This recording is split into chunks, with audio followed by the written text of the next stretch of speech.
Hello everyone, इस video में question 4 बनाना start करेंगे। इससे पहले मैंने और भी प्रश्न हल कर रखा है, ऊपर का सभी कर रखा है, बट आपको जानना है कि एग्ज़ाम में प्रश्नावली 9.1 में से एक प्रश्न तो रहेगा 5 मार्क्स से और फिक्स रहता है। इसमें आपका कोई कंप्रोमाइज़ नहीं। आप एग्ज़ाम में चाहेंगे कि इसको नहीं बनाएं तो फिर आप दूसरा बनाना पड़ेगा। देखिए, मैं इस प्रश्नावली बनाने के बाद थेल्स प्रमेय में जाएंगे, त्रिभुज में जाएंगे। त्रिभुज के 9 प्रमेय 9 हो या 10 प्रमेय हो, 10 को बनाकर आपको उसका भी दिया जाएगा। बट आपका परीक्षा बहुत ही नज़दीक है, मैं वो भी जानता हूँ कि बहुत नज़दीक है, कैसे होगा, तो मैं उसका भी अभ्यास करूँगा। बहुत जल्दी दोनों का सोल्यूशन खोज के ला रहा हूँ। पर डे 1-2 वीडियो इसका डालते ही रहूँगा और मैं इसमें 16 वीडियो है और मैं ये करूँगा। आपका तैयारी तो पूरा 20 मार्क्स का लॉन्ग करिए को छोड़ूंगा। लॉन्ग जो है ना, वो टोटल 20 मार्क्स का आपका पूछेगा परीक्षा में। तो लॉन्ग प्रश्न है, लॉन्ग है तो आपका 20 मार्क्स का है। तो ये मैं तैयारी कर रहा हूँ जो फिक्स है। 20 मार्क्स जो है ना फिक्स है। तो वो बोलेंगे सर कैसे फिक्स है, तो एक ग्राफ है, एक थेल्स प्रमेय से पूछ देगा, एक ग्राफ फिक्स है ना है, आपको तो पता होगा। अगर मैट्रिक की तैयारी कर रहे हैं, अगर मैट्रिक की तैयारी नहीं कर रहे होंगे तो बात ही अलग है, आपका वीडियो नहीं है, मैट्रिक वालों के लिए। और देखिए, एक ग्राफ फिक्स हो गया, एक क्या हो गया, त्रिभुज का जो प्रमेय होता है उसमें से एक फिक्स है, तो 2 फिक्स हो गया। तो 5, 5, 10 मार्क्स क्लियर हो गया। अभी 9.1 पढ़ रहे हैं, इसमें से भी एक वो फिक्स रहेगा, तो 15 नंबर क्लियर हो गया। 15 नंबर क्लियर होने के बाद आपको 5 मार्क्स का मैंने ऑलरेडी इसका तैयारी करा रखा है। इसमें से पूरा 5 मार्क्स से पूछता है। एक प्रश्न ये पूरे बनाना होगा, इसमें से एक प्रश्न रहेगा, तो 5 होगा 20 हो गया। अगर इसी में आपको मेहनत कर लीजिएगा ना, ये फिक्स रहेगा, फिक्स ये आएगा तो आएगा, तो 20 मार्क्स इसी में बना लीजिएगा।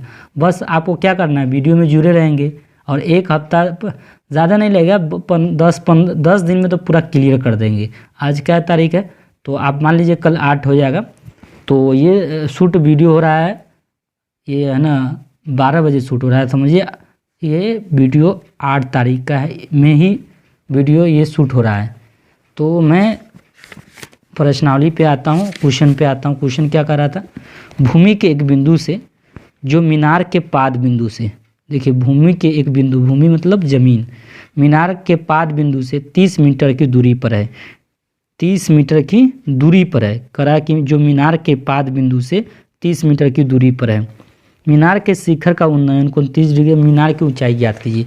बहुत सिंपल प्रश्न है, 4 तो बहुत सिंपल है, बट आप देखेंगे मीनार तो सीधा ही रहता है। आपको पता होना चाहिए कि मीनार क्या होता है, सीधा होता है।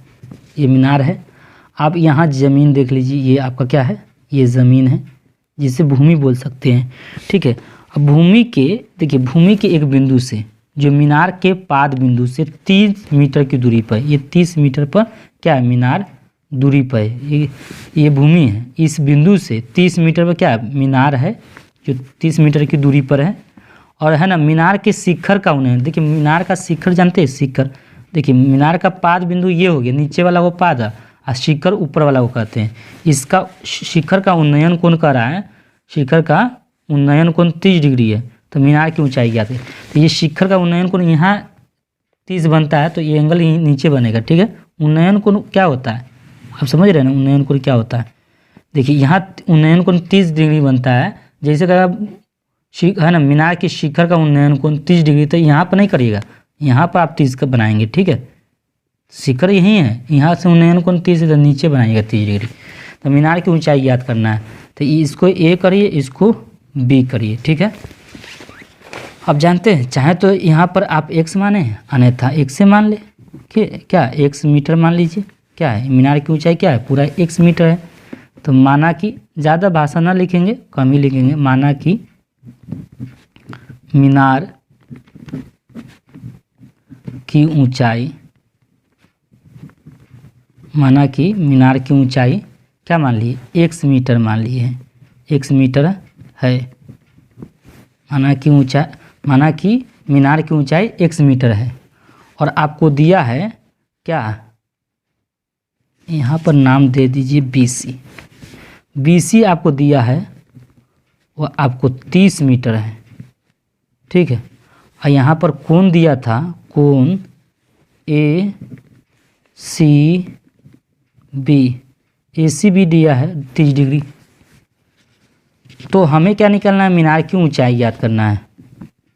हमें मीनार की ऊंचाई याद करना है, ज्ञात करना है।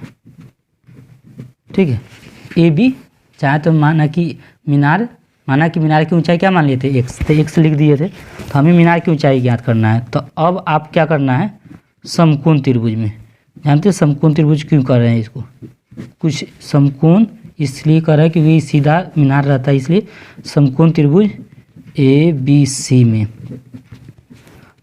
में कितना लेना है, tan लेना है। क्यों, क्योंकि लंब और आधार tan में रहता है। देखिए ये आधार है, ये क्या लंब है, तो लंब आधार किस में होता है, tan, इसलिए tan कितना लेंगे 30, tan 30 बराबर क्या होता है लंब, तो लंब क्या है ए बी लिख देंगे भाई, ए सी लंब बाई आधार, तो आधार क्या है BC, तो BC लिख देंगे।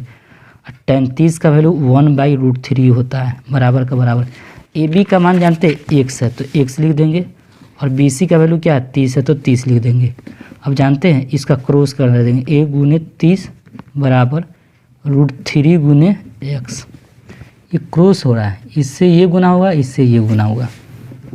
अब गुना करें 30 से कहें, 30 बराबर क्या होगा √3 गुने x। अब x का वैल्यू निकालना है तो क्या करेंगे, 30 लिखेंगे, गुना है तो बटा में जाएगा। आपको पता है कि हर का परिमेयकरण करना होगा, क्यों करते हैं, क्योंकि रूट रहेगा ना नीचे हर में, तो रूट का परिमेयकरण कर दीजिएगा। तो क्या होगा 30 √3/3, क्योंकि 2 का क्या निकलता है 1, 3 का 3, 3 दाएँ 30, तो 10 √3 मीटर हो गया किसका, मीनार का। अतः मीनार की ऊंचाई क्या माने थे x, और x बराबर क्या आया 10 √3 मीटर, ये रूट है मीटर है। तो आई होप आपको समझ में आ गया होगा। तो ये बहुत ही अच्छा क्वेश्चन प्रश्न है एग्ज़ाम के डिस्ट्रिक्ट में, ये बहुत ही इम्पोर्टेंट ये भी हो सकता है।